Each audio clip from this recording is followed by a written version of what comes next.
Welcome to the second VD podcast, and today we've got Kay Gillard. Welcome, Kay. How are you? I'm excellent, thanks. I'm excited. Oh, I'm excited. Thanks for having me. It's fantastic to have you in. What are you shooting off first? Shooting off first with short story that has no title. Love it. Fresh off the press. Yeah, it's one that I did at the last VD, the virtual one that we did. And slightly different to some of my normal stuff, but that's what I'm kicking off with. I heard it kick off while I was watching Ninja Turtles. Last time I went downstairs, he was sat on a bog smoking a spliff. He takes ages in there, man. And he always leaves the door open. What's that about? Anyway, he's been back for days and the whole downstairs stinks. Of the smoke, not the poo. It's thick. Like when it's foggy and it smells like a dirty armpit. It's called skunk because of the smell. So I was watching cartoons in my bedroom even though I'm not supposed to eat my Rice Krispies up there. I thought I'd be finished before he got off the toilet anyway. So probably he wanted a bath after his poo, but my sister was in there. She'd been in there ages. He started banging on the door and telling her to hurry the fuck up in there, and she said she's going to get out the bath. But then she obviously wasn't hurrying up about it. She's so leery, especially since she started at that school. He started shouting about how she should be doing her homework, but she was all, "Summer holidays, Dad." I heard the back door go and then he was out in the garden. I thought maybe he was going to take it easy and sit in the sun. He does that sometimes. He just stops like all the fire's gone out of him. But I look out the window and he's walking around the grass looking at it really close like it's interesting. It was my sister's week to clear up the dog turds. He picked up the bucket and he starts stomping around the grass and I knew what was coming. I ducked behind the curtain when he turned round to come back in. I heard him outside the bathroom again. "Have you picked up the dog shit like I told you?" "I've done it," she went. "So if I go out there and check, I won't find any?" "I just said I'd done it. God's sake, I'm having a bath." My sister is so mouthy. Mum and Dad both go on about how clever she is. If I wasn't so lazy, I could get into a good school like she did. Like I want to have to go to school with people like her friends. What a poncy load of losers. Man, if she's so clever, how come she don't know how to shut up? One time she actually shouted in Dad's face. She was all, "Leave me alone!" And he dragged her up the stairs by her hair. Scott heard the whole screaming fit. He lives next door and you can hear everything through the walls, really. And the next day he told everyone at school, the gay. It was well noisy though, especially when my dad put his foot through a long mirror in her bedroom. She says she'll never forgive him because that was Nanny Lil's. It was the only thing she got to keep after she died. But it was a well old-fashioned old lady mirror anyway. I'd have been more annoyed about the stereo. But then he did buy her a new one. It's got a 6 CD changer. 6? Mine's only got 1. Anyway, she was mouthing off from the bathroom and he went all quiet. I don't even know why I did it, but I snuck back out of my room onto the landing. I looked down and he's just standing there, not moving. Then he punched the wall, he yanked the bathroom door open, dragged her out the bath. She wasn't wearing anything, obviously. He had the back door open, was trying to pull her out into the garden like that. So my sister, right, she's looking like a drowned rat and she's shouting, "No, Dad, please, I haven't got any clothes on, you know." Massive drama. She pulled away from him and started trying to grab things out of the washing basket. She got hold of this padded shirt he wears while he's working. They're wrestling, but she got the shirt on. She doesn't have time to do it up properly. You could see she's got hair down there. He slammed the back door behind him and then I couldn't really hear. Back in my room, the window was still open a little bit so I could properly hear them. My dad's going, "If you picked up the dog shit, when I go around the garden, I won't find any fucking dog shit, will I?" My sister shouts back at him really slowly like she's talking to some retard.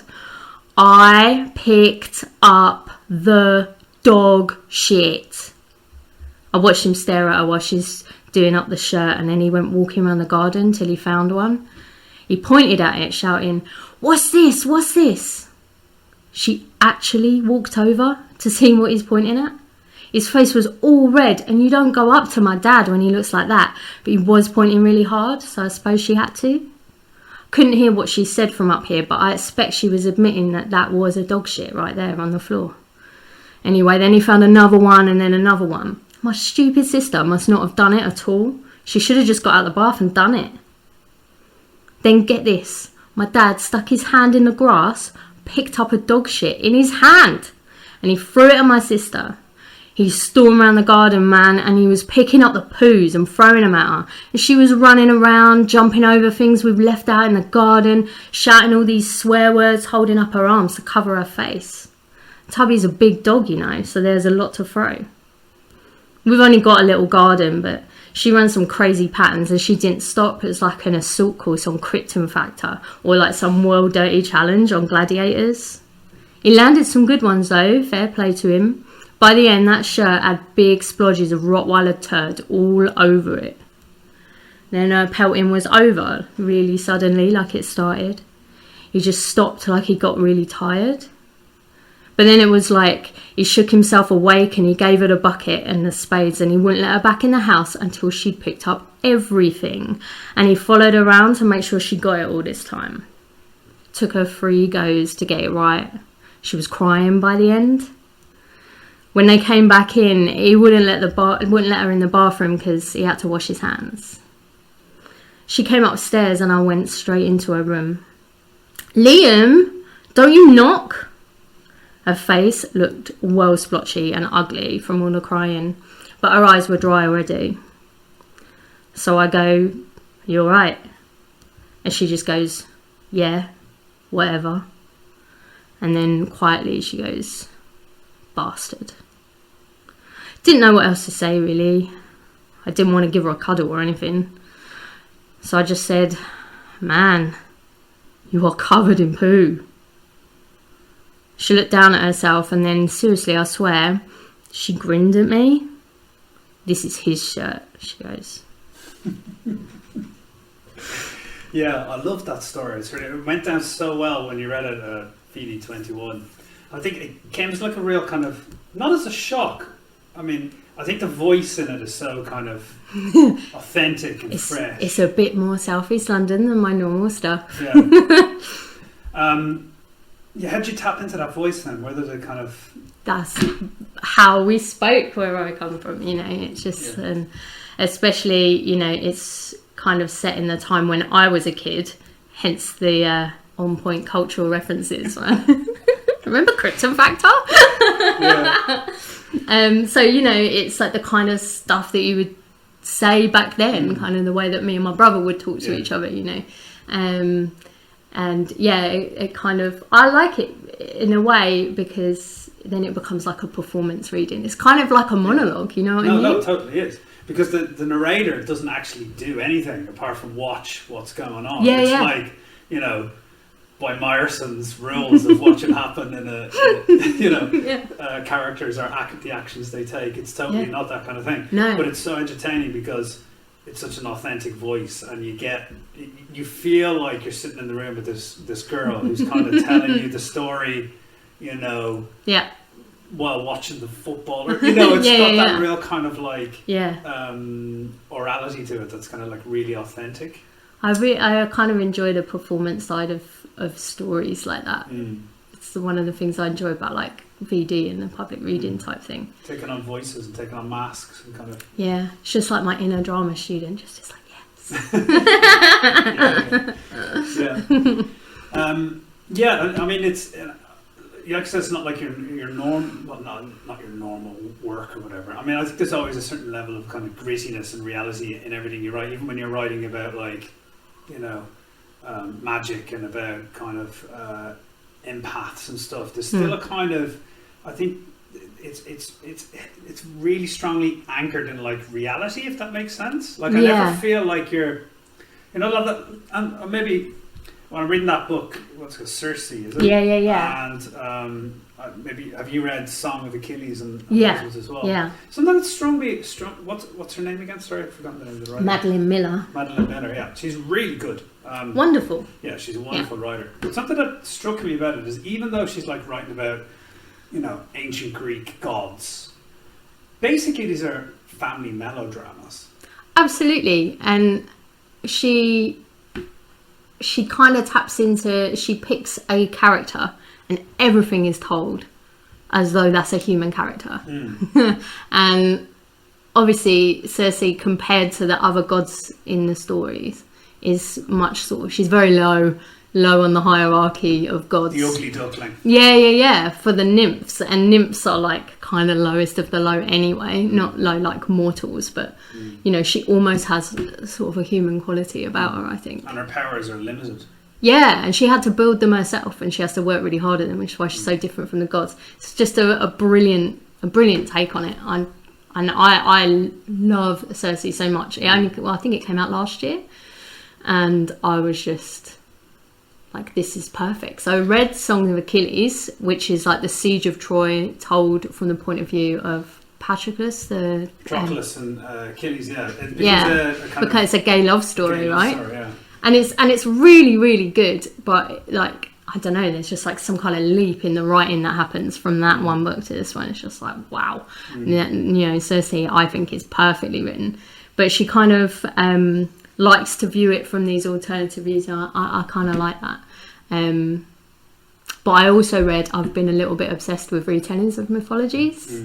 I also read Silence of the Girls by Pat Barker. Have you read that one? I was actually just talking to a colleague of mine the school I teach about that, and he was saying, yeah, it's a really, really great story. Tremendous. But he didn't like when it switched to third. At some point, does it switch to the third person or something? It does switch, yeah. But you know, it's it's a harsh book to read. Is what I found hard about it. But it's against the siege of Troy. Yeah. Told again, but through one of the captured queens who becomes a slave. It's much harder to read. I think Madeline Miller's prose is like really beautiful, and so it all still has a slightly ethereal quality to it. Whereas Pat Barker is just ruthless. She's like, everybody's getting raped, and you're just like, oh yeah, of course they were. Of course, that's what's happening. Thanks for pointing that out so incredibly brutally.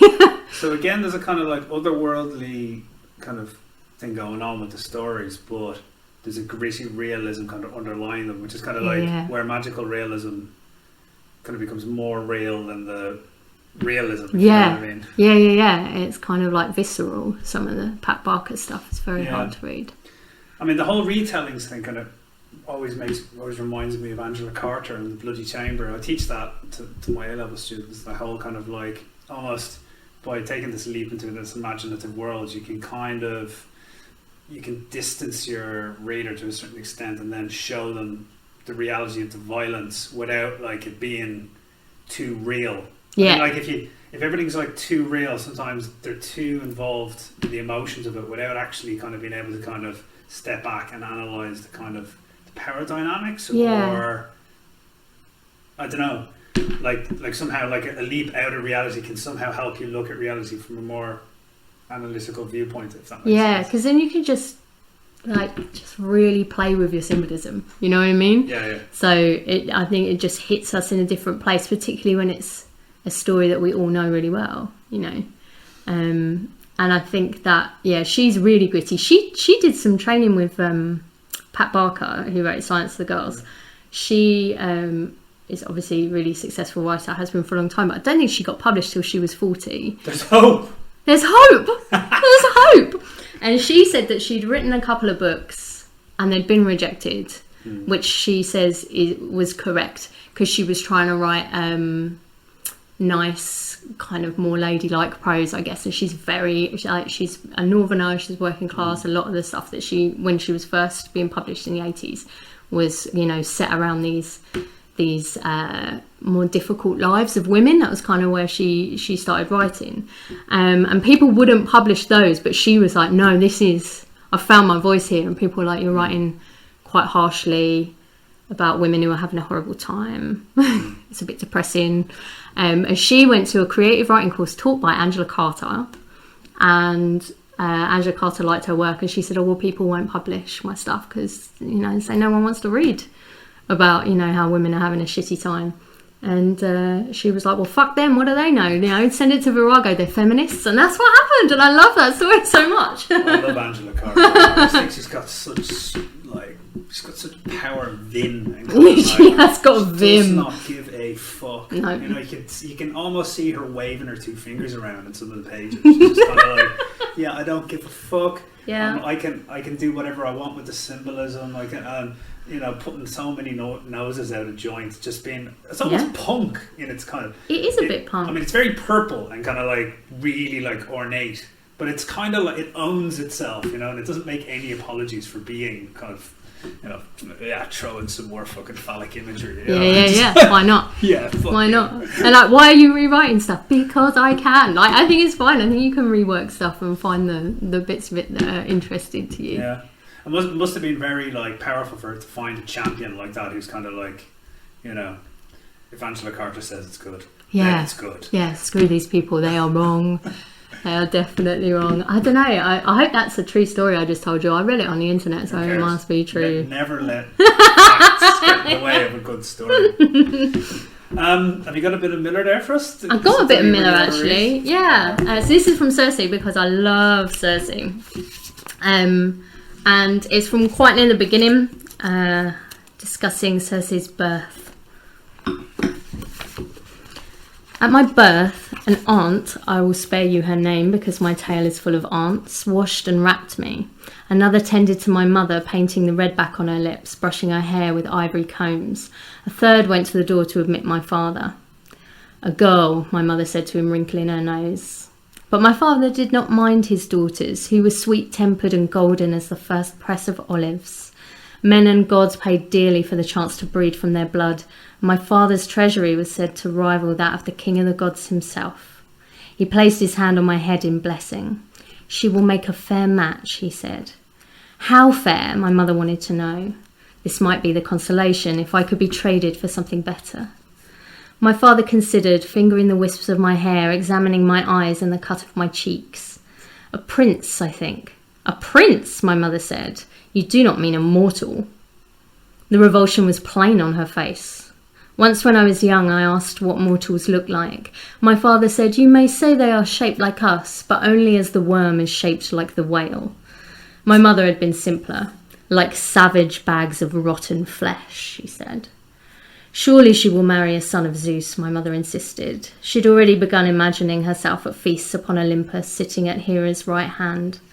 No, her hair is streaked like a lynx, and her chin, there is a sharpness to it that is less than pleasing. My mother did not argue further. Like everyone, she knew stories of Helios's temper when he was crossed. However gold he shines, do not forget his fire. She stood. Her belly was gone, her waist reknitted, her cheeks fresh and virgin rosy. All our kind recover quickly, but she was faster still, one of the daughters of Oceanus who shoot their babes like roe. Come, she said, let us make a better one. I grew quickly. My infancy was the work of hours, my toddlerhood a few moments beyond that.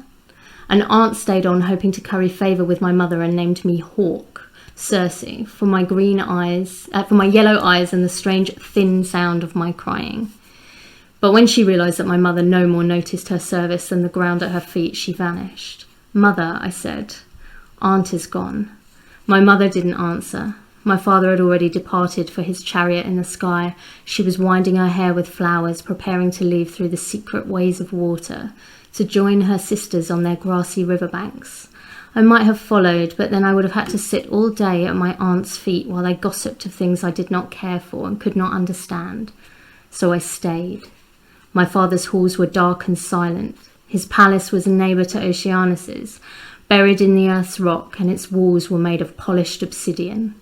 Why not? They could have been anything in the world, blood-red marble from Egypt or balsam from Araby.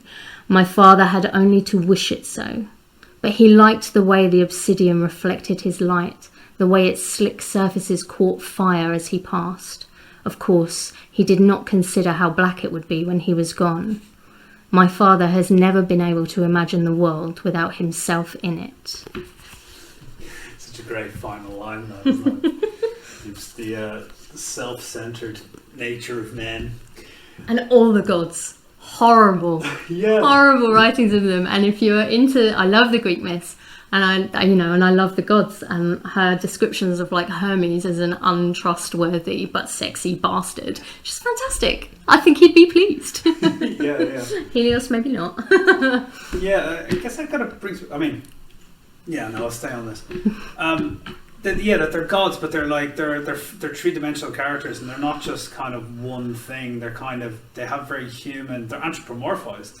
Basically, they're given human like attributes. I think she does it really well because she's talking about like this horrible political family drama, like all the way through. Yeah, that's all that the story is, and then it will just be like, because he is literally the burning sun. So when he passes, it looks like this, and suddenly you're in like this world that you have to really try to imagine. Yeah. I think she takes you there really, really well, and I think the descriptions are amazing, but like that is not a house. That is not a thing that we have ever seen or dreamed up, and I love the way that she kind of flips between... Yeah, you're right, like the obsidian walls, but like, amazing. I mean, it's so not of this world, isn't it? And kind of like him, you can really picture that image of him walking past, and he can see his own like flames reflected in the total blackness of the obsidian. It's such a cool image. Yeah. And then when she hits you with when he's gone, it's dark. That's such a, again, you're kind of taken out of the light, and you're made feel very kind of, it's uncanny. I mean, it's always uncanny because you're not really familiar with this place.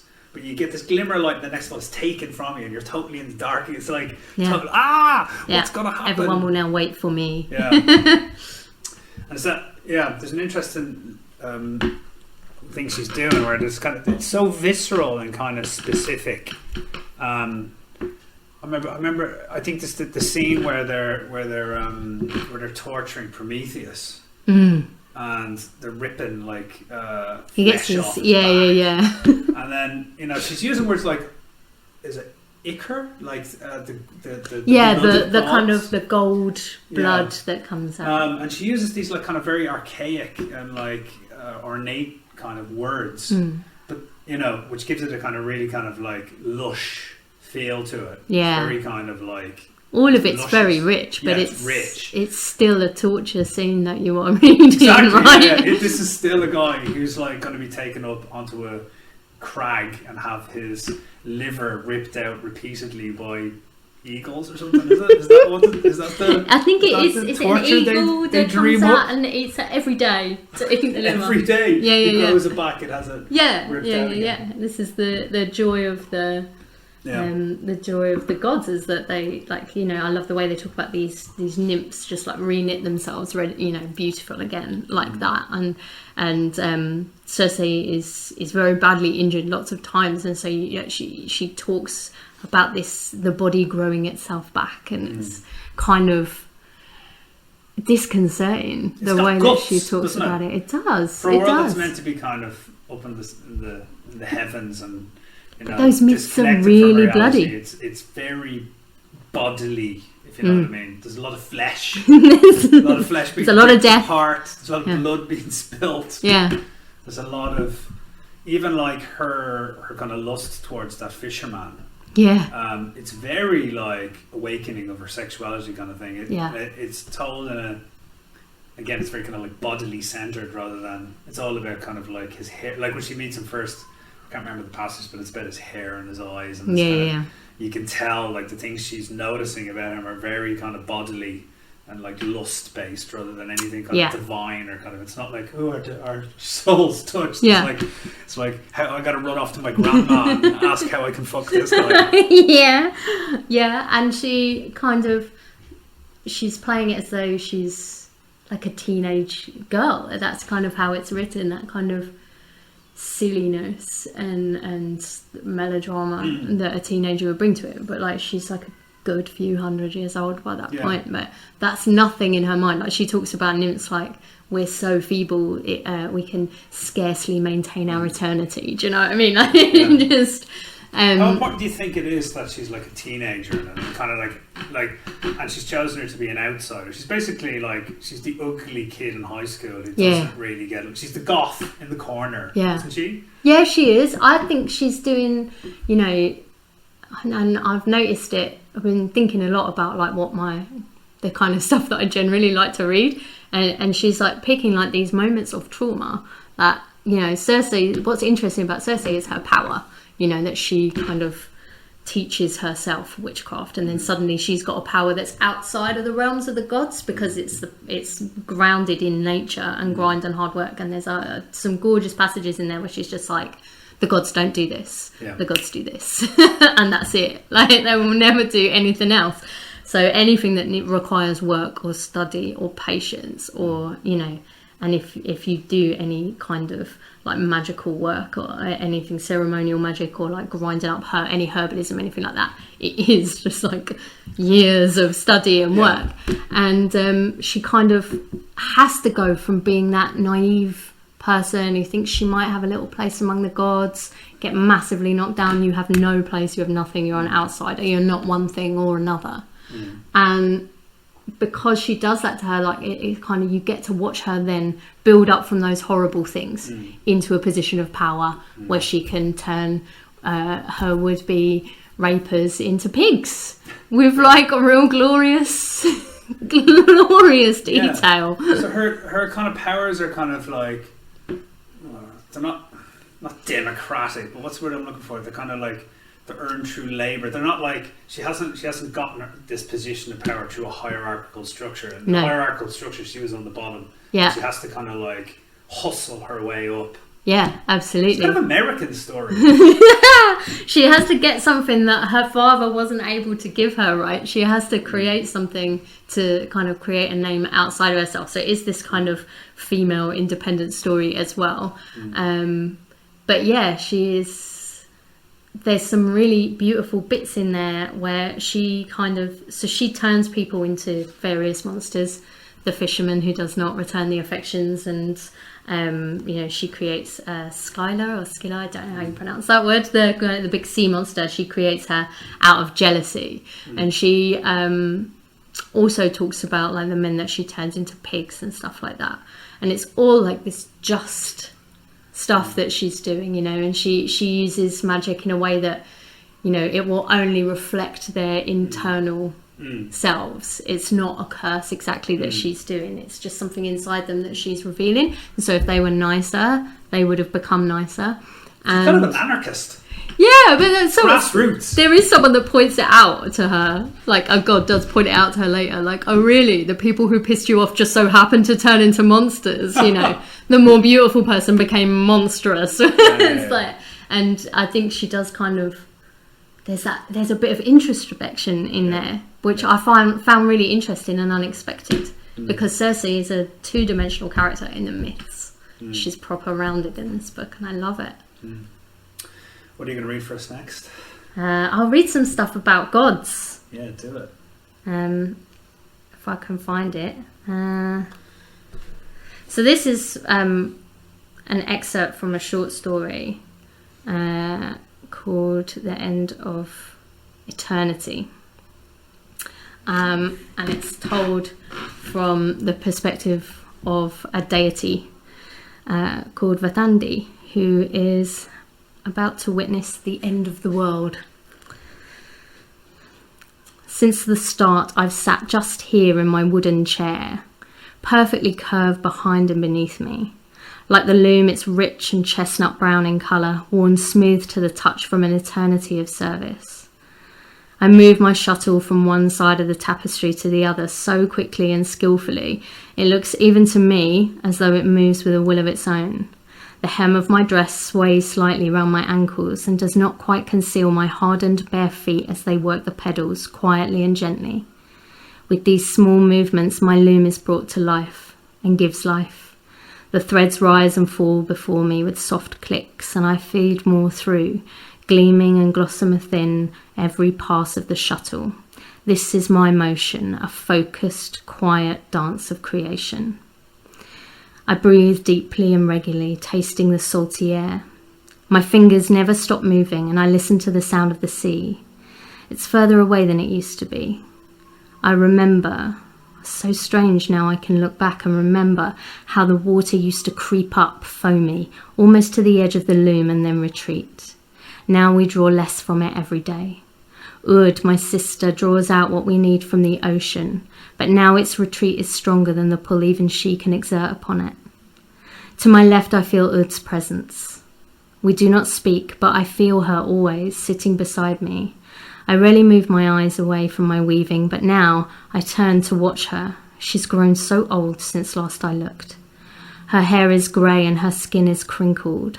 Her fingers are as gnarled as the roots of the ancient tree that shelters us. Tiredness hangs from the dark of her eyes as she makes her waves, pulling tendrils of light from the water. She sings softly to herself as she draws a magical glow from the sea, spinning it into sleek threads to pass into my hands. I gaze at her broad and broken shoulders. She's become hunched and rounded over, heavy with time and memory. Urd has been here forever and she forgets nothing. My sister. I'm strangely touched by a need to reach out to her. For the briefest time, my desire to give her comfort is as strong as her yearning for rest. But my hands are full. We both continue our work, her at the spinning wheel and I at the loom. High above my head, I hear the leaves rustle so gently as they are stroked by the cold breeze.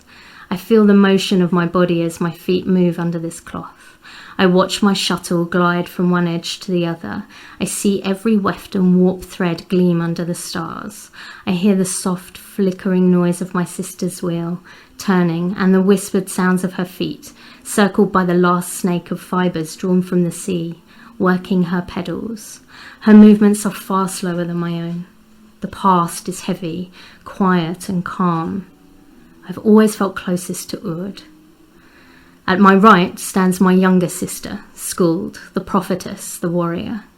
Time has not worn away at her as it has at Urd, because it never reaches her. Skuld is tall and strong and still young. Her long hair hangs over her shoulders, sometimes her face, in waves and knots. Starlight glints off the knife that hangs from her plaited leather belt. She keeps the knife razor sharp for when she needs to cut knots or threads from the cloth I weave. She also uses it to cut runes and sigils into the dirt at the foot of the tree, trying to understand the futures she's shown. A sheen not far from madness can be seen in her pale eyes.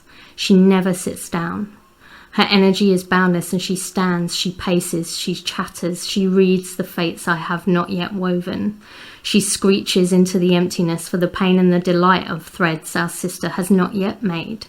She sees all things before they come to pass. Spooning water from her bowl of brushed copper, pouring it onto the bark of the tree to read the future. She watches how the droplets run and fall. They tell her all her secrets, and with her chattering she does not keep them.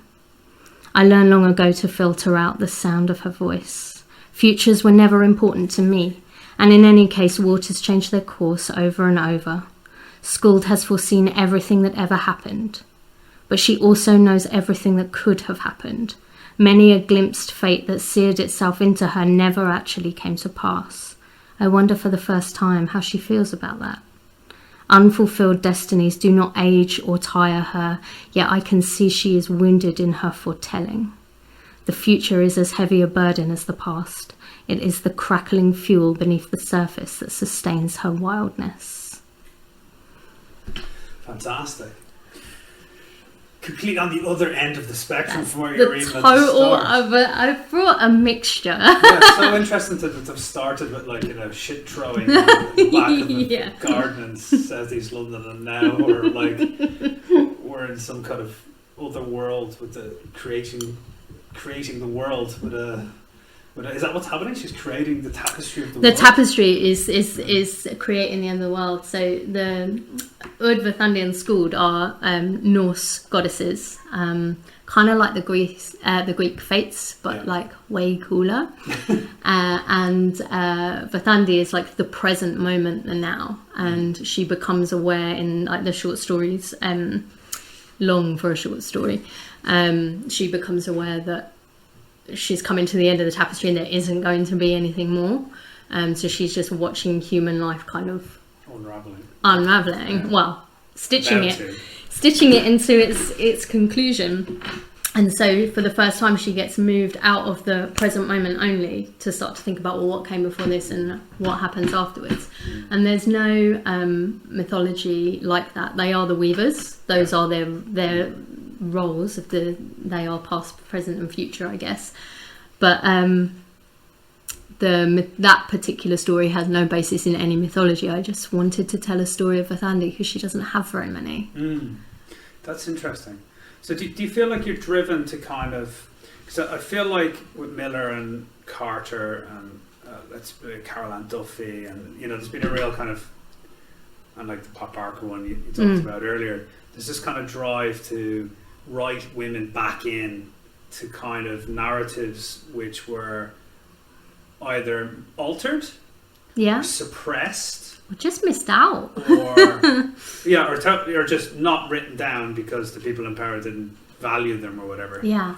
Do you feel a drive in something like that to kind of, I want to fill in the gaps, or is it more? It's not like a kind of. You haven't got like a political agenda. I mean, Yeah, I don't know. I'm interested in women's stories, I suppose. Because I am a woman, and so I don't think you should only write what you know. I don't always write from a female perspective. The kid in the story I told at the beginning is actually her little brother, so it's and I do sometimes write men, but I just feel like I understand the experience better, I suppose. But there's no political tale for Vathandi. It was a few years ago, and I was studying her, and there wasn't anything. Because there's stuff about Ud, there's stuff about Skuld, because Skuld is a Valkyrie, and there's stuff about the Valkyries. But not huge amounts about the Norns, really. And they're sort of in that weird in-between space where they're not quite deities. And I was doing a lot of work with her, and I got this story, and I'd only just gone back to writing. Because I was working, I was self-employed for a long time, and I decided to shut my business down so that I could get a real job to pay the rent, which I did. Boo to that. Just to see if I wanted to, if I still wanted to be a writer, because that's what I wanted to be when I was a kid. It's interesting. I'm always interested. I was talking to Rob in the last podcast about inspiration and kind of where things come from. We also had a kind of chat about authenticity, and you're kind of talking about voice there and whether that's important, whether how far you can kind of go into other people's stories without it becoming like misappropriation or kind of dipping your pen into other people's blood, was the Kit the Val thing that I was talking about with him. But just to go back to the inspiration thing, like sometimes it feels like in my own practice I'll be wandering around and I've got all these random kind of thoughts in my head, and then just something, just like a voice or something will I hear the start of a story. Like the last the novel I was working on last on the City Masters program that we were both on, like that literally started with like 500 words of like what she said about John Wayne, and I knew I had the character from just what she said about that, because it just made sense to me. But like, do you find that there's ways into things that like there's kind of like a door will open and suddenly you walk through it and you see like there's a whole new fucking vista in front of you in terms of the story? Absolutely. And this that story, The End of Eternity, it's about 4,500 words, something like that. And I wrote the first draft of it beginning to end in one sitting, because it just went cool. It just kind of was dropped into my mind. So I was, it was interesting. I don't know. I feel like Vathandi gave me that story because it just sort of like arrived, and I was like, oh god, this is it. But I was on a course at City. This is before the masters, obviously. It was the first course that I went in. It was my first attempt. I think that's the first short story I ever wrote, probably. First short story I ever properly finished is probably a more accurate way of saying that. And I went and did the short story evening class. It was like 6 weeks or 8 weeks or something. Just one evening a week with Katie Darby at City. and that's the story that I came up with, sort of as our end piece for that. So I had a deadline, which definitely helped, but we were allowed to write about anything, and I think a lot of people were writing much more realistic stuff than I was, and I just sort of like walked in with some, hello, here's a story of the human apocalypse told from the mouth of a goddess that you've never heard of. Here we go, everybody. But I just think I'm interested in those particular deities, and it was just an image that I liked, and I could see the place she was sitting in, and it just, I was like, oh, they're there, and it's not they're not there. It's just like, it was a vision kind of thing that I saw, whatever kind of, and I was like, oh, what if? Yeah, and kind of went from there. But I think there were going to be, I spoke to someone recently who was talking about, because Neil Gaiman writes a lot about gods in these bizarre settings, and he wrote a book, a collection of sort of stories called Norse Mythology, which I thought was very funny, and a priestess of Norse deities told me that she found it a little bit blasphemous, and she's a very good humoured creature, and but her particular choice of deities maybe didn't like being laughed at in the books. I thought it was hilarious, but I think there maybe would be people who would take issue with like you were talking about, redoing myths that have already been written. Like, why do you have to do it from the women's point of view? Why do you have to make it a gay thing? Why are you telling stories where there's, school doesn't come off brilliantly in that story by the end of it? Where do you stand on that kind of thing? Because I talked about, in the last podcast, I talked with Rob about this, about misappropriation, about like who's allowed to tell what story. Like, where's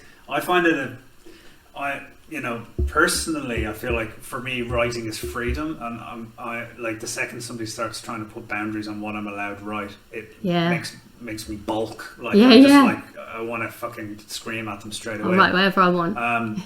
But maybe that's just a really selfish, I want to be allowed to play with all of my toys all of the time type thing. It's the one place we're allowed to do that, Brian. Yeah. These are our toys. Yeah. I don't know. I mean, I think, for me, I suppose, if you're writing stories or you're talking about like religious ideology, I don't know that anybody's particularly vehement about representations of Norse deities, right? And I think like it's not like writing Jesus Christ into a story in a way that could offend a lot of people.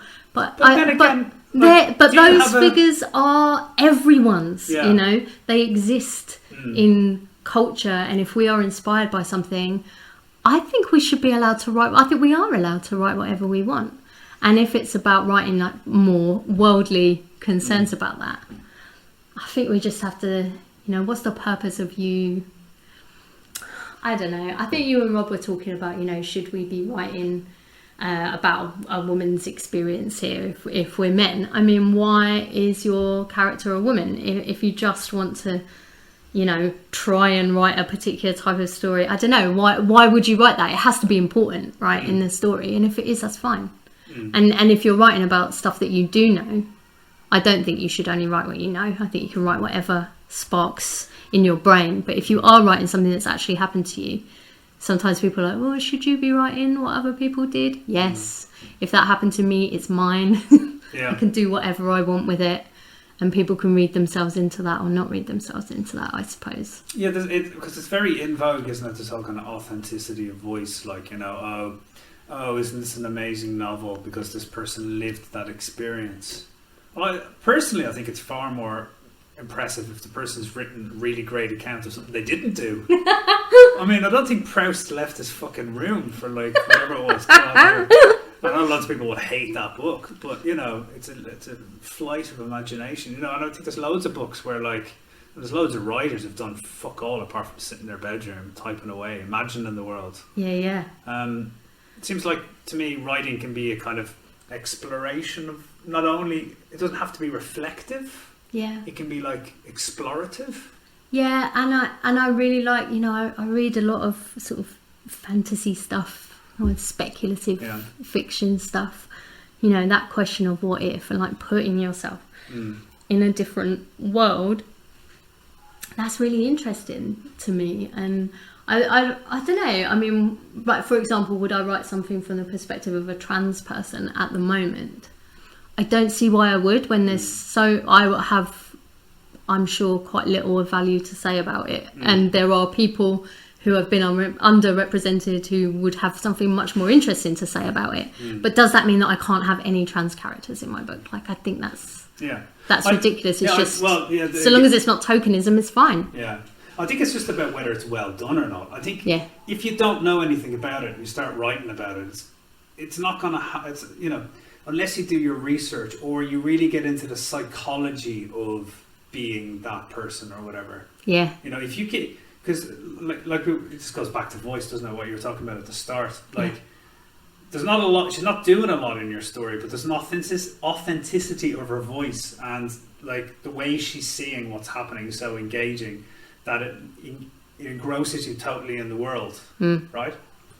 And I think the same thing can be said, like, if you're maybe as a writer, I can never be a woman from 1930 or whatever, right? But maybe I can read enough stuff and do enough research and and get into the psychology of my particular character that it becomes authentic because I imagine it enough. Yeah, and I'll forgive a lot if it's well written. Do you know what I mean? And also, because at the end of the day, we're making it up. Of course. Even if you're telling the truth, you're making it up. You should be making it up, Brian, because it's supposed to be fiction. Direct reporting is not art, right? It's journalism. And I feel like, there should always be something true. Like something that feels really true in your story. Is that just another trick, though? Truth. You know what I mean? Like philosophy. No, but you know what I mean? In fiction. Yeah. Is telling, because people talk about, it should have the ring of truth to it. It should shine true. Is that just another trick, another kind of aesthetic? People. I don't know if that's what I mean. I think I just mean like. Because in a postmodern world, you'd just be like, there is no truth, and this is all just make-uppy. So deal with it. Yeah, but why are you writing the story? Like, what do you care about? What are you trying to talk about? That has to be a real thing, doesn't it?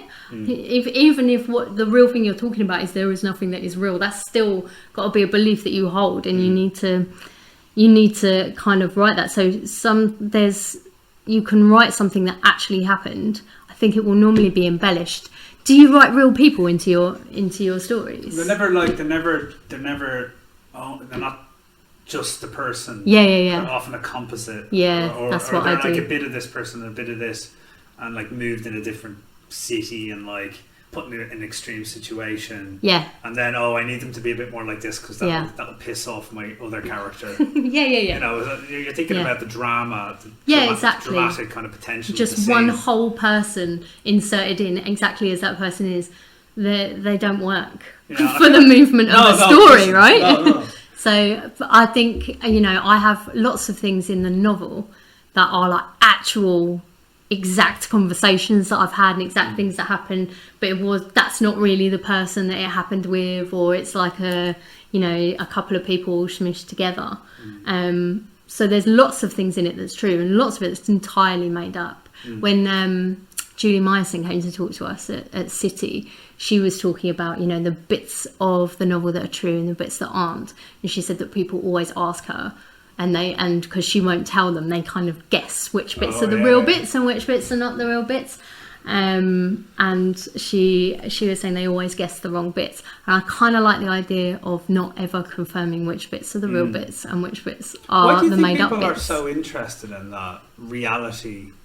Like, this is this person, and this kind of biographical reading of things like, the author wrote this because this happened to them, and we are fascinated by it, aren't we? Yeah. I don't know why. Nosiness, maybe. I think I reckon if you know a person and then a book comes out and you think, oh, hang on, that sounds a little bit. I'm in chapter 5. Am I going to be in there? But I think more people will find themselves in there than maybe are in there. There's definite real shit that happened in my book that doesn't make, probably wouldn't make comfortable reading for the people that did them. But I just think, first of all, like I say, that's mine now. Yeah. So I can write it in if I want. You should be lucky to be in your book. Yes.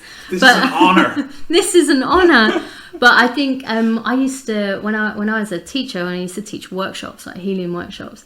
I used to write a blog, and I would talk about, I would take like a high level subject, or I would take a particular detail of meditation or healing or things that people seem to be struggling with, because you get a lot of the same themes in that work. People would come in day after day with saying the same stuff, and then I will kind of take like a depersonalized story, or I'd talk about something that was my own. People used to contact me all the time and go, "Oh, you've written that blog post is about me, I see, this week." And I'd be like, "What are you talking about?" And they'd be like, "Well, this exact thing happened." So I'm like, I made that up to illustrate a principle. Point, yeah. And they'd be like, "Well, someone's obviously told you." I'd be like, "I don't know what you're talking about." But they would insist. And I've had people like contact me saying, "How dare you use that story?" It's a breach of trust. I was like, I don't even know what you're fucking talking about.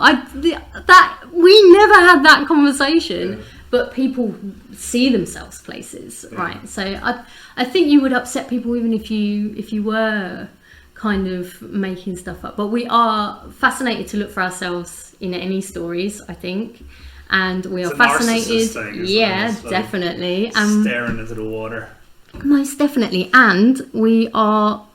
I don't know, I just kind of Google people like Pat Barker. Why do I know that story? Because the minute I finished the book, I was like, who is this woman? I need to know where she came from. I need to know, I don't know why we're hungry for that kind of knowledge, but I think it can ruin a story. Yeah. It's interesting, like you see, like, have you seen Banksy working on the underground recently? No, I haven't. He went in dressed up as a TFL guy who's cleansing the trains. Yeah. He had the full on like gown and the mask and everything.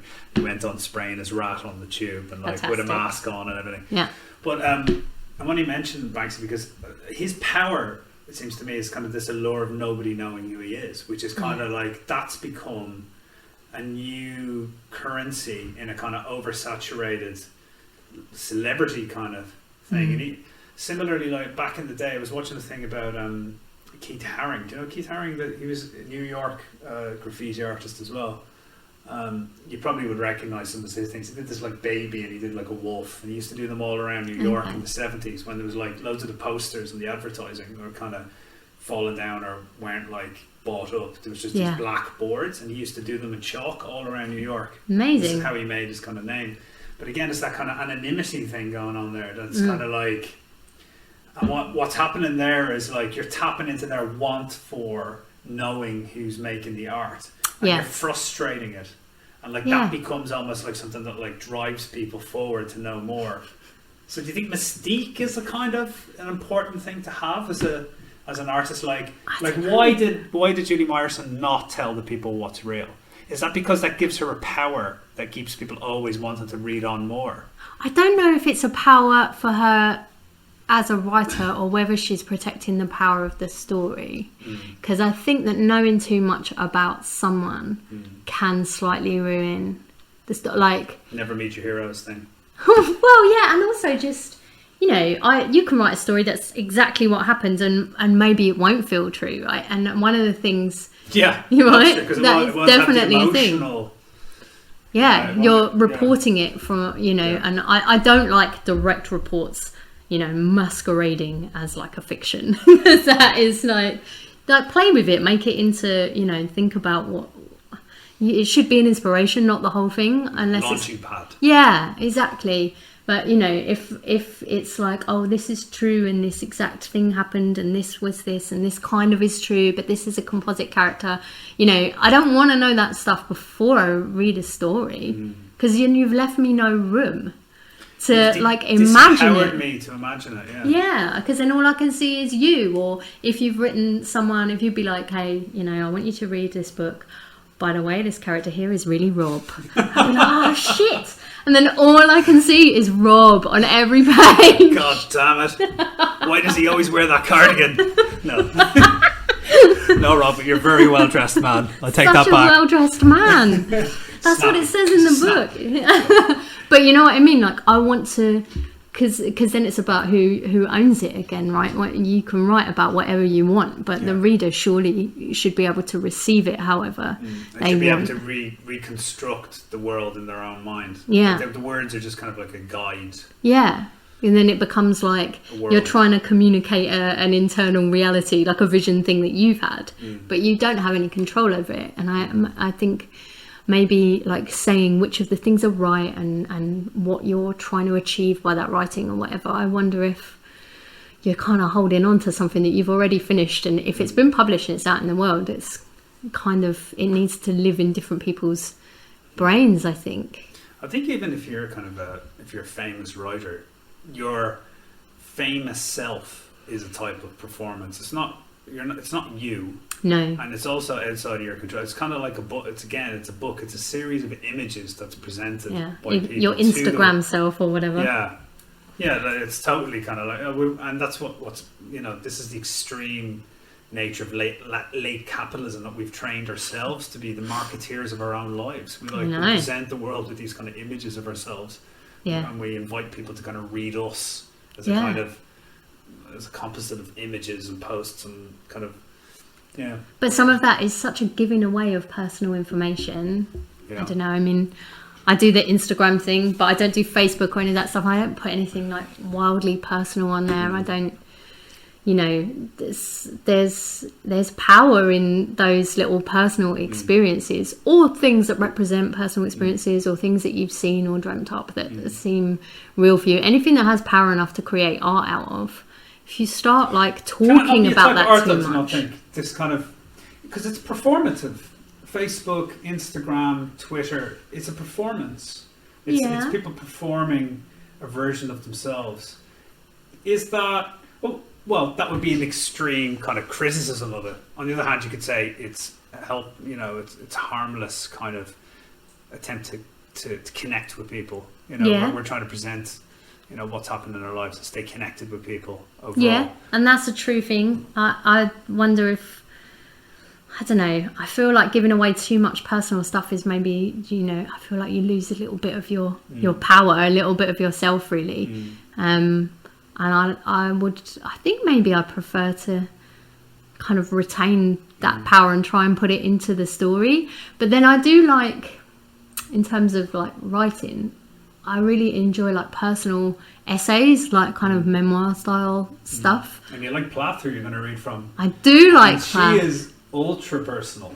Ultra personal. But listen, I like... Sylvia is all over her own prose. She's everywhere. It's not like there's no death to the author of this shit. She's like full on Plath all the way through. She's so Plath. Here I am dealing with my neuroses. She is. I feel like, so I read The Bell Jar. I do like her poetry, and I like some of her short stories actually. Johnny Panic and the Bible of Dreams, stuff like that. I think it's excellent.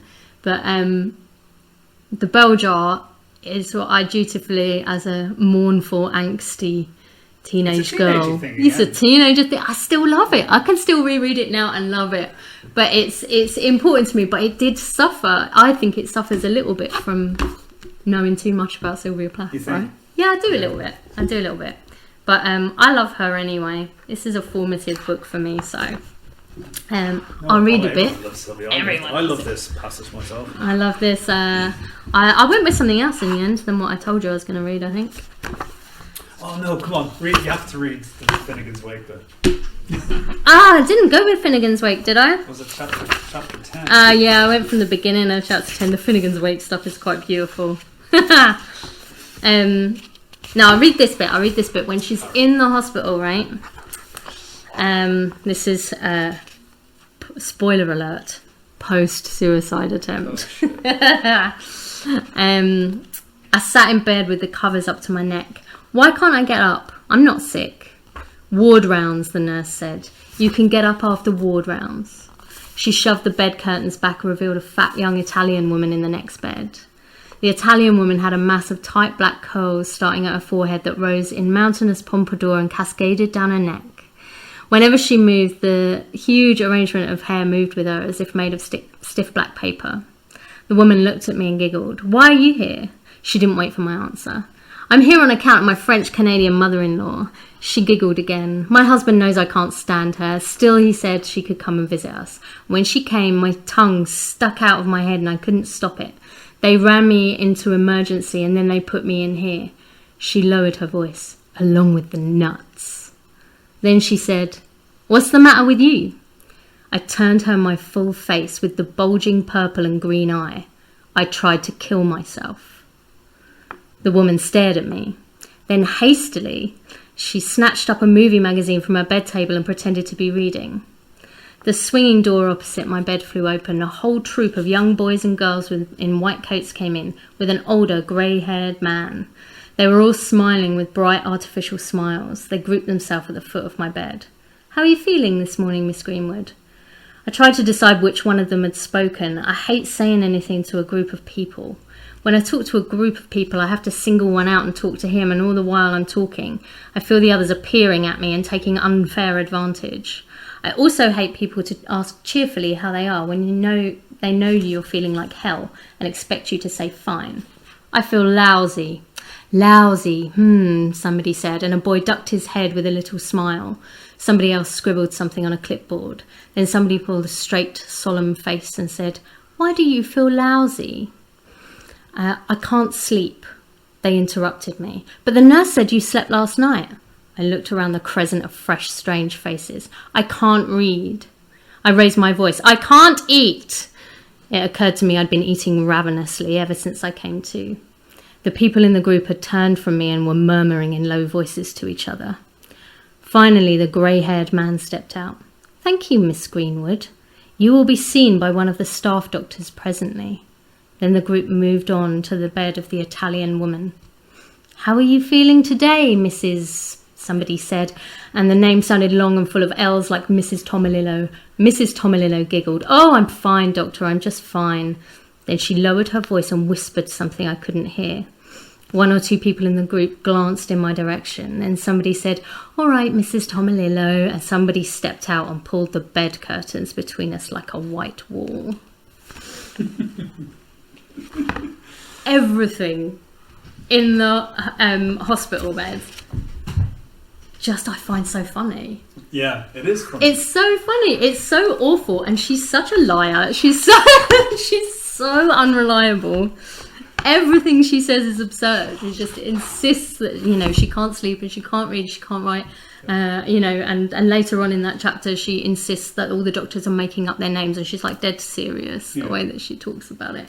I just find that's one of the things I love the most about Sylvia Plath, is that she is writing about, really, really awful stuff. And we know too much about her, so we know that this, all this is based on her time in, mental institutions and all of that.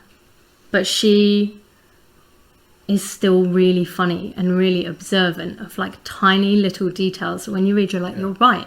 Why are there a group of people talking to me? That is an outrage, and you start to feel annoyed about these insane things. Yeah, she's so her.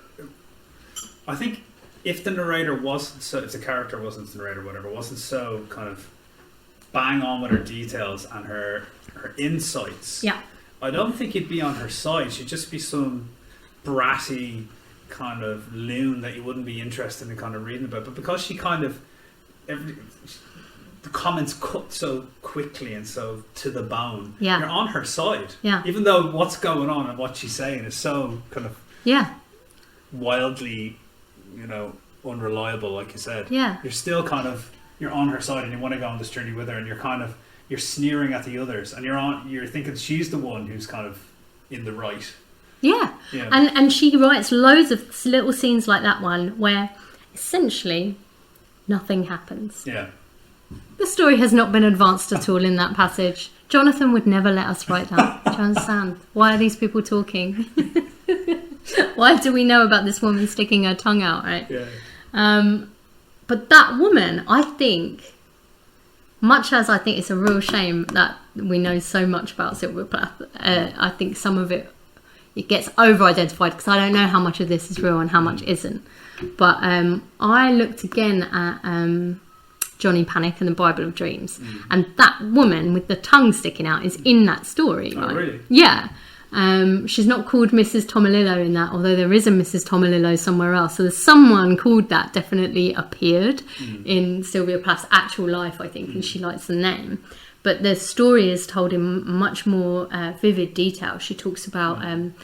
have you read Johnny Panic in the Bible of Dreams? It's fantastic. It's again set in an institution, but it's she's the person that like writes up people's dreams, and then she like reaches a point where she can just look at the person and then she would know what their dream is, and she writes that down as well. And Johnny Panic is the fear like that stalks everybody, and she's like, you know, effectively sees herself as part of his priesthood by like allowing herself to kind of figure out what people are scared of.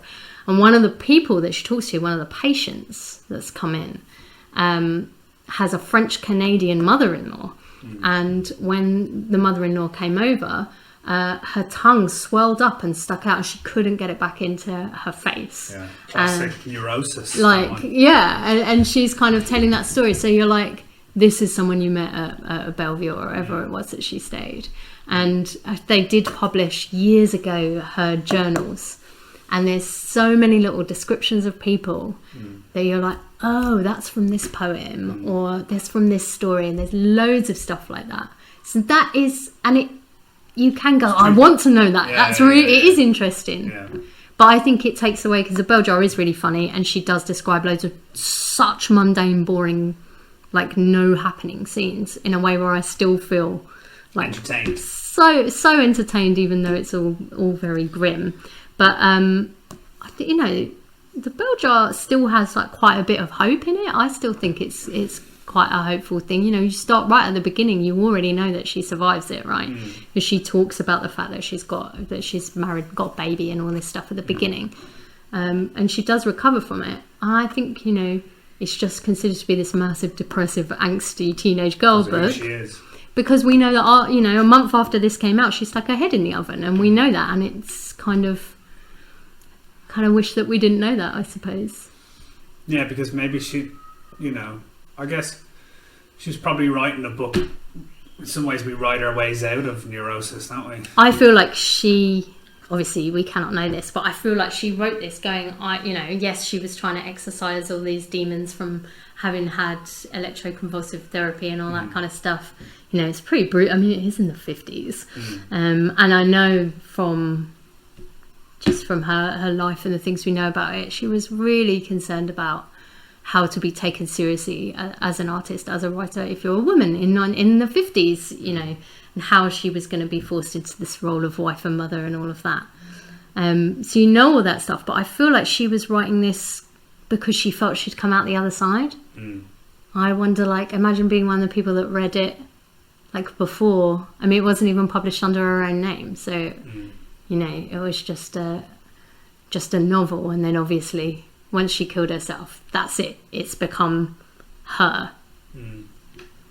Which is ironic, really. If it's kind of if it was an attempt to kind of escape or to kind of reclaim that experience and make it into something like a way out of that, the trauma. Yeah, maybe. I mean, you know, I'm not a Plath scholar. I don't know. People may disagree with what I've said, but I just think, you know, she took something awful and turned it into art, and she was still quite funny. And like what you were saying about, you know, how she is kind of quite brattish and totally self-obsessed, of course. But she writes that with total total awareness of that. I'm not criticising it when I say it's bratish. I find it no, it's so enjoyable, endlessly entertaining. Yeah, because she knows that it's that. She knows it's unreasonable. Yeah. And that's what's so wonderful about it. But I hope it's one of the things that I like to. I guess I do write quite a lot of like heavy kind of traumatic stuff, I suppose. But I try to. It's what I was trying to do with the story, the dog poo story earlier. You know, right? What is legitimately a horrifying, you know, abusive scene. Yeah, he grabs her by the hair and everything. Yeah, it's like very, very violent, but it's undeniably funny. Not the grabbing by the hair. No, but like trying to kind of find humour in those things, and I dug that out. I wrote that at city, actually. It was one of the exercises that Claire Allen gave us. And I mean, I've tweaked it because I dug it out because the scene itself, the incident itself, is part of that girl in the book, is the main, in the story, the one that's getting dragged up the stairs, is the main character in my novel. That was the intention. What I was trying to do was write a scene from a different perspective, which is why, you know, I dug it out to see if I could use what I'd written from that other voice in the novel. Of course, completely useless, but I was like, maybe this deserves to be a little story on its own, I think. Yeah, no, definitely. It's brilliant. I'm just talking about that you mentioned Claire Allen there. I mean, she's a master at that kind of dark, real, you know, Sylvia Plath. There's certain parallels there, times and institutions, etc., etc. But like Poppy Shakespeare is written with such a kind of a levity and a kind of such a comic touch. I mean, she's fucking funny. It's really funny. It's hilarious. Definitely shouldn't be funny, but it's really but that funny. makes it even more funny. It makes it even more funny. The fact that you're kind of not really meant to laugh at it makes it even, you know, I don't know, Claire probably, you know, she wrote it on purpose to make you laugh. Yeah, it's kind of, it's the kind of thing that could very easily be just melodrama or victimhood, or but there's such a power in kind of recognize, and actually it makes it more real because nothing that happens in it is actually real. Like a lot of it is, but like the way she's telling it, you're like, this is physically impossible. This is definitely the tower that never ends, and also but being told like almost deadpan, like this is a thing that happened. They let us in by the letter of our name. What? Like, it's fantastic, and it's got so much voice in it, right? Yeah. It's she leans so heavily into that dialogue thing where she's like it's like someone's reading you the story, like telling you the story. The whole novel is like narrator that. All the way through. Hear it in your head. And so kind of rooted in kind of that bit of North London. That's fascinating. It's that, again, it kind of goes back to the Miller thing of kind of like, it's never just one thing that makes it real. Like, you can't, you know, although you're writing about gods, you're writing about family, and that kind of anchors it. And, you know, you're writing about, you know, Norse gods with the loom, you know, but there's a sisterly kind of thing, and there's a dynamics of people going on that's kind of like, that's anchored it down. Same with Sylvia Plath. You know, she's in the hospital, but she's a bratty, I know, she's you know, she's suffering from, you know, psychosis or whatever. Yeah. But she's been sarky, she's been bratish and funny. And same with Claire Allen. It's kind of, everything needs kind of like to be working on more than one level or something to kind of. That's definitely true. And with Sylvia Plath, it's like, imagine being able to see yourself at your worst when you're behaving in ways that are not great, and still be able to write that with like real awareness and not kind of dust it over and be like, oh no, you know, poor her with the weight of, you know, the patriarchy on her shoulders. Like, yes, but also, you know, she doesn't flinch away from any of the mad behaviour, how awful she is to her mother, like none of that, how she's kind of being given the opportunities and walking away from them. She just lays all of it out there in a non-judgmental way almost, which I find really fascinating. I'd love to be able to have so much insight into my own trauma, although perhaps she didn't, because as I say, 1 month later, head in the oven, right? So it feels like she managed to have this extraordinary clarity, and then where did that go? You know what I mean? Yeah, I'm quite fascinated by it. I mean, you know, some people too think that writing is therapeutic. I'm kind of cynical about it myself as a therapeutic process, because I think that it can also become an obsession. The story itself can almost become a fucking neurosis. Yeah, and you know, like sometimes you continually tell the same story and identify yourself with that story. I don't know, like it's kind of got a hold of you. Do you know what I mean? It's got kind of power over you almost. Yeah, I started noticing that I write a lot of tragic endings in novels. Right. It's nearly always somebody dies or somebody tries to commit suicide or just some kind of like very kind of like tragic comic ending. I was a little bit like, and you start worrying about, you're like, well, this is part of the story I tell about myself to myself. Do you know what I mean? Yeah. And that's a bit alarming, and you're a little bit like, well, hang on, I don't want to tell this story about myself. That's not what I want to tell myself about myself all the time. I need to break this kind of pattern of thinking about things. Yeah. Or is it just fiction and you should calm the fuck down? It doesn't really make any difference. A little bit of both, probably. I don't know. I feel like I get quite obsessed with the vision of the story. You know what I mean? And like the energy of the story. I feel like I almost have to run to stay with it in a like with the novel that I'm writing at the moment. Like, so much of it is total fiction. So much of it is grounded in personal stuff. I think that people say a lot that happens with the first novel that you write.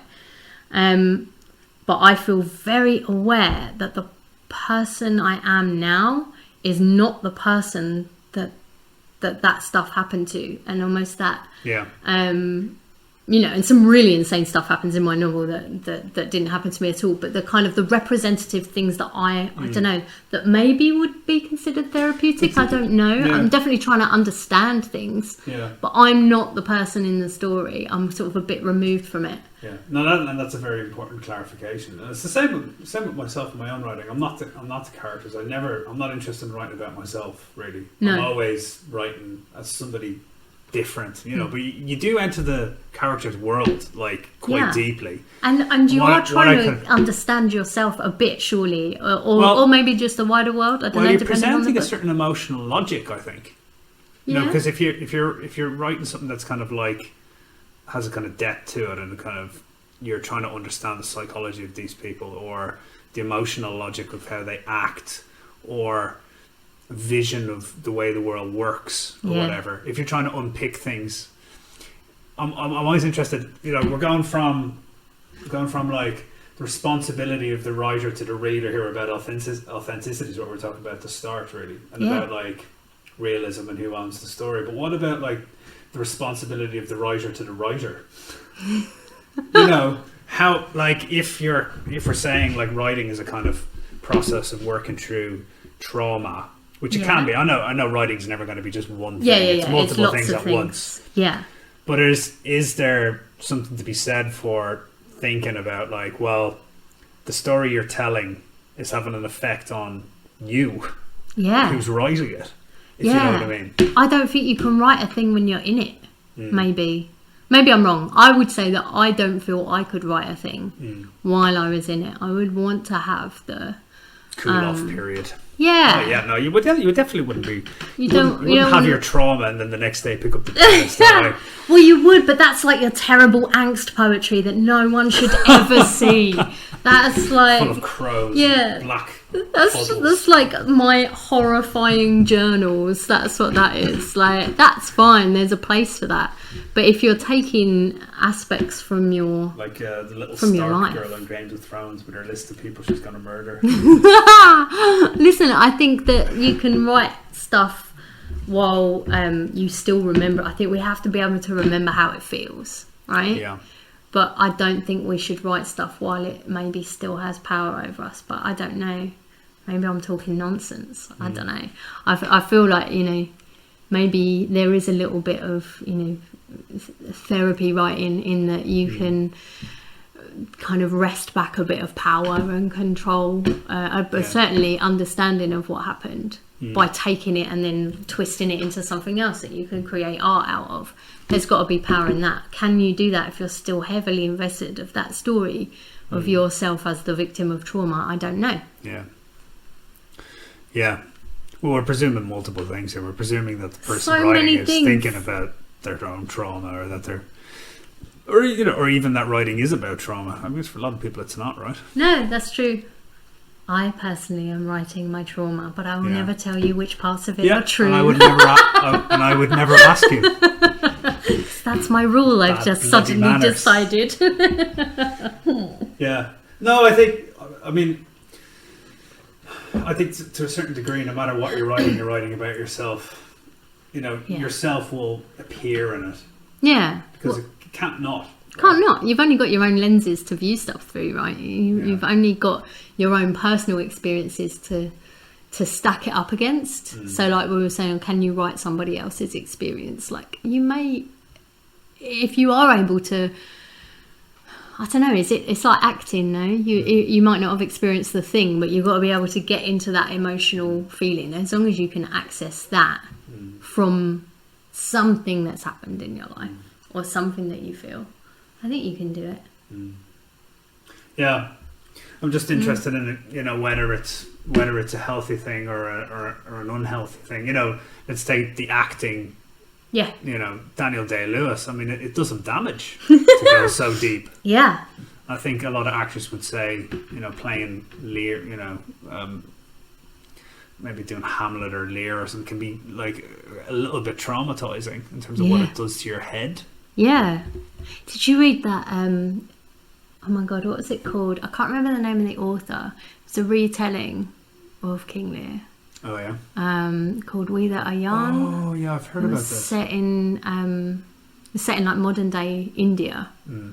And it was so hard seeing Lear. I've never read it, and I don't know if you read things in the same way when they're a play. Absolutely not. Because right? It's a multimodal text. It's meant to be performed. It's just, you know, you need to.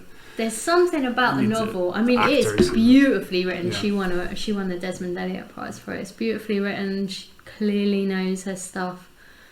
But Christ, it's a horrible story, right? Yeah. Everyone in it is an irredeemable asshole. Like, there's no one that you're rooting for. There's no one that you like. Everything that happens is horrifying. It was a book I was reading on the tube, and would be like, oh Christ. Just like reeling from the pages of the book. I actually looked up and saw people watching me read this book on the tube, really? right? Because I was just they were like, I gotta get my hands on this. Oh, this is so violent. I can't, you know what I mean? There's a bit too much. It was fascinating. It was really clever, but it was it was pretty hard. It was pretty hard to read. A little retelling that popped into my head. But, what have you got for your last reading? My last reading is from the novel, actually. I said at VD last time that I would not read anything from the novel. But it's only you and I here. It's just There's us. no listening ears. No one else is going to be here and know this. I don't know. I've been rewriting it, as you know. So this is the new opening. Oh wow, cool. This is where it starts. 8 weeks ago, when I woke up empty. When I woke up, I was missing, though it took me a moment to figure it out. I was covered in firm, unfamiliar sheets, and I opened my eyes to an unfamiliar room. The edge of my bed was a metal cage. "Hi, honey, welcome back." The woman was also unfamiliar, but she spoke as though we knew each other and I was her honey. I wasn't. "My name is Pearl," I corrected her. "That's right, honey. That's good."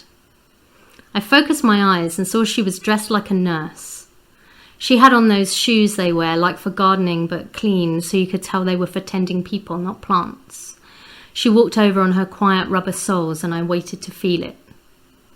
It was the space I noticed first. People always took up so much space. Even in an empty room, I could feel the remains left by everyone who was there before. Everywhere they'd been was tingling and stained. I watched a program once that showed how quickly nature would take over our cities if humanity disappeared. Greenery and moulds finding homes in the cracks of everything, climbing up the walls, making the stones groan and creak under the weight of their flowering. That's how places always felt to me, but with little pieces of thoughts and feelings blooming there instead. It made even vacant places seem heavy. The ward I found myself in now looked fairly shabby, but it felt light and pristine, which was disturbing. And it wasn't an empty place. Anonymous others were awake and feeling on the other side of the plasticky curtains. Even straining for it, I couldn't draw any emotion from them. It was like they were all dead, but that seemed unlikely. My nurse came closer. Here's what normally happens at that point. My body becomes a receiver, an amplifier of the other person. All the tinges of the room's past inhabitants pale into background noise, and if I'm not careful, the pulse of a person's insides can overwhelm me. They spill out like water from a bust dam, or they prick at my temples like hot little needles. They poke with blunt edges at a swirl they've woken up in my solar plexus, or they stretch out and grab with greedy, invisible fingers. I was never sure if my presence tempted this flow out of them, an instinctive reaction to the opportunity to be heard, or if it was always happening. Perhaps everyone's feelings pushed against everyone else's, most of the time in a deaf and dumb vacuum, but every now and again finding someone who was aware, someone like me. I never knew the mechanics of it, just that it always happened, everywhere I went. Except this time it hadn't. The nurse was stood right next to my bed, close enough for me to stretch out a hand and touch her without disturbing the tube on my drip. But I didn't need to touch her. I already knew she wasn't the one who was missing. I was. Where am I? You're in the hospital, love. Do you remember what happened? She'd misunderstood the question. I could see I was in a hospital, and yes, I remembered everything. I watched her write on papers clipped into a battered blue ring binder. I supposed it was my chart, and I wondered why it wasn't on a clipboard like on TV. The binder seemed sad somehow. It reminded me when I was a kid, how September sometimes came around before Sadie had the money for back-to-school sales at WH Smith. Those years I'd have to start the school year using old things. It always seemed like a bad omen. I liked the years when there was enough for new folders and a new pencil case, even if Sadie didn't need them. The nurse was large, and her scrubs were the kind that had flowers on, pink and blue and yellow. They were too cheery, as though I was in a children's ward. I was a grown-up, and this was a regular ward. She should have made more of an effort to be dour. It wasn't her fault, of course. I wasn't used to seeing the surfaces of things, so I found the shell of her too loud and too flat. She seemed to be completely solid. The places where her skin met the air, her movements, those were the edges of her. Nothing reached out any further. She just finished. There was nothing underneath her skin that I could see or feel, but it wasn't like she was empty. She was completely filled in, the opposite of me. Surface, all the way down to the bottom. I tried again. Where did I go? You didn't go anywhere. You've just been asleep for a while. I can't feel anything, I said. She frowned and looked at the binder again, and then looked at me as though... No, I didn't know what that look meant. She leaned in closer. Still nothing. What do you mean, love? Can you describe the feeling? No, I said, it's not a feeling, it's nothing. Where is it? Can you feel your legs? She lay a hand on my thigh. Do you feel that? I nodded and she frowned again. She touched my arm. And that? I nodded again, yes, which was only half true. I couldn't feel the presence of it, only the weight. Her breath was half a sigh and I knew my answers were wrong. But I was heavy and hollow all at once and I didn't know how to explain it. It's not my body. I can still feel that. It's the feelings. She blinked. Still nothing. The bad feelings, I said, though she'd have no idea what I was talking about. Only Sadie and Drew ever understood about the bad feelings. I went on anyway. They're gone. Well, that sounds like a good thing, she said, which made sense. Before then, I'd always thought it would be. I closed my eyes, and a memory of water reached into me. I felt it creep down from my stomach into my legs, and I let it, like I had yesterday, soaking in like relief. I thought it was the cure, or that it was me coming back. But before it got down to my feet, it pulled away again, tidal, left my body cold. I shivered and the sensation was gone. Blank again, and eyes still closed. I couldn't tell if I'd been lying in that feeling for a long while or just a moment. I'm empty, I said, to my flowery nurse, if she was still there, or to the impossibly empty room. and pressed my hands into my soft belly, squashing it in demonstration. Where did I go? Oh, lovely. The first chapter. Again, it's got that kind of, like Plath, right? She's in the hospital. It's a very recognisable scene, the kind of waking up and kind of the nurse and but then this, it's made strange by it's made strange of the lack of an ability that we would think shouldn't be there anyway. Yeah. Which is kind of interesting. Yeah, this is sort of a scene so we had to write the novel, right, for a ridiculous deadline at City on the MA programme, and I'm keeping so much of what I wrote for that, but it's going to be kind of unrecognisable as well in a lot of ways. And this is a thing that happens, but I put it much further into the book. And I've decided that's the point when she wakes up and realises that what she's expecting to feel is gone. That's the point where I want to start from, and then kind of chopping it up differently. And it's quite a fun process. But you can't just pick stuff up and shuffle it in. It doesn't work anymore. You have to write the whole thing again. Well, yeah. You have to read it again anyway to make sure what it's doing to the rest of the book, right? Yeah, it changes. Every little change kind of has an impact on the overall vibes. Yeah. What I'm interested there, though, is basically what you've done there is you've entered the concept of her powers being restricted, which is kind of like Miller, right? Like when we get Circe, whatever. I think it's Circe. Like she's a goddess, or is she Olympian? Or what is she? She's an Olympian. No, she's a Titan. She's a Titan, The Olympians are taken over. It's in the time of the Olympian deities, But, she's limited, and that's what generates tension, because she's an outsider, because she doesn't have all these, fantastic powers that her father and everybody else has. Yeah. So she has to work to get hers. So this generates, it generates drama, it gives her a mission. Yeah. And by having that scene with your character, she's kind of, we know that the story is going to be about regaining or somehow rediscovering what was gone before.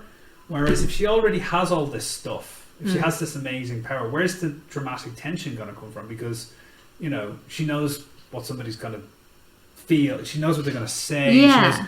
There's a lot of flashbacks in the book. As you know, I've read quite a lot of them at VD. That kind of explain what it's like to have them. Yeah.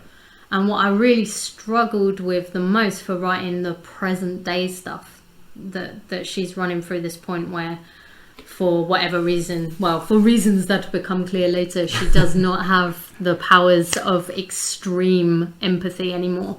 And she kind of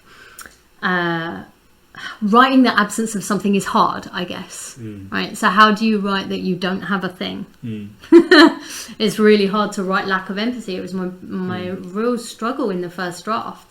And I think that's why I've decided to kind of jump off there, because then you can describe it, because she's hitting it as it's brand new and strange and unexpected. So she's able to describe how weird it is to not be able to feel other people's insides when they come near you. And so it is a bit of a device, of course. No, I'm not thinking about it as a device. I'm just interested in, I just think it's quite interesting how where tension can come from in the scene. So I feel like that scene brings tension because we know her life has been thrown out of balance already. It's that kind of like the character in Miller's story. She's denied something. Yeah. She's a god. She's a goddess. She comes from this, but now she's an outsider, and this she has to work now to kind of get back to where she wants to be. You've given her a problem, basically. Yeah. Whereas previously, being where she was a problem, right? The same, and this is with Pearl in the story. All of the flashbacks kind of talk about, and on the one hand, she considers herself in a lot of ways, particularly with her ex who's in the story, Drew, that they have this idea that they're kind of better than other people in a lot of ways, and you get to riff off a lot of teenage ego in that, which is quite fun to do. But ultimately, it's something that she wanted rid of. It was a really hard thing for her to have as a child, and she always wanted to be normal and be able to move through the world like a normal person. And now she is, and she's like, I am literally disabled. I have no idea what is happening.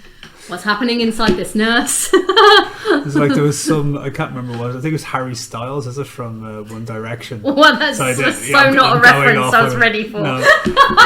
He quit. I don't think it was him. I think it was one of the other guys in the band quit, One Direction because he wanted to be a normal 20-year-old or whatever it was. And Noel Gallagher was like, he wants to be a fucking normal 20-year-old, wants to work for the minimum wage, live in his parents' on your house and have no fucking your apprenticeship prospects. scheme. That's fucking what it's like to be a real 20-year-old, you fucking prick. Yeah. I know, because it's so... that kind of stuff is so ridiculous, isn't it? I just want to be left alone. I just want to be normal. Yeah, here's a beautiful picture of myself on Instagram telling you to please leave me alone, I'm just a guy, beautiful, painfully beautiful guy. Stop looking at me. Yeah. Please. Yeah. It's really difficult for me to be this beautiful. Yeah, so hard. Stop looking at me. Here's another picture. Great. A little mean of us. We'll leave it on that bitchy note, shall we? Yeah, shall we? That can be our send-off. Thank you very much for coming in. It's been quite a pleasure talking to lovely. you. Thank you. I've enjoyed it a lot. Excellent. Kay's, you're probably going to be... You're not a VD22. You may be a VD23. I'll be lurking in the background, listening to others. 6th... Is it the 6th of August? 6th of August. Some 6th of August. Gorgeous writers on that. We're on Google Meet again. You can check out the details on the website. Thanks for listening. Kay, pleasure as always. Catch you later. Thanks.